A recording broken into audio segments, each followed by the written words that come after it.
Marine Le Pen. Oui, félicitations. C'est un rapport incontestablement qui s'est donné comme objectif l'exhaustivité. Le problème, c'est que la politique, c'est déterminer des priorités. Alors, c'est un exercice auquel moi, je vais me livrer. Je pense que la priorité en matière de diplomatie culturelle et d'influence, le vecteur essentiel de cette diplomatie, c'est la langue française.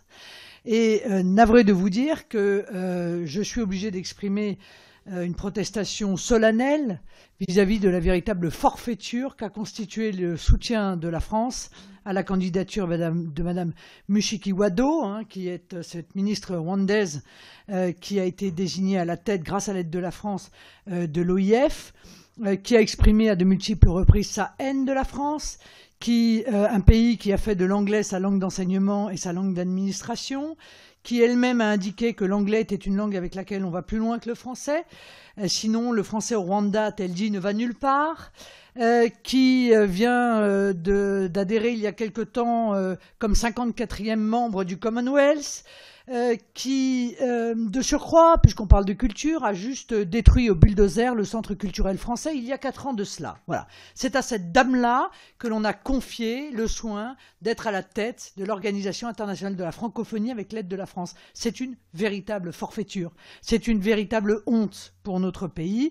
Et évidemment, c'est un signal d'affaiblissement considérable. Et puisque nous parlons du français, puisque j'ai pris le prisme de vous interroger sur ce sujet-là, français qui va si mal aujourd'hui car il est si peu défendu, y compris par nous-mêmes, vous avez totalement occulté quelque chose dans votre rapport, peut-être, c'est précisément le rôle du français dans les institutions politiques.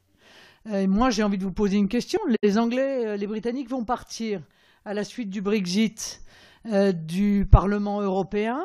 Est-ce que l'on va réclamer que le français reprenne sa place dans ces institutions, ou est-ce qu'on va continuer à n'avoir quasiment plus aucun document en français aujourd'hui de travail au Parlement européen? Allons-nous laisser l'anglais, qui du coup ne représente plus aucune grande nation de l'Union européenne, rester la langue de travail de cette institution? Voilà la question que je souhaitais vous poser, parce que ça aussi, c'est de la diplomatie politique, culturelle et d'influence.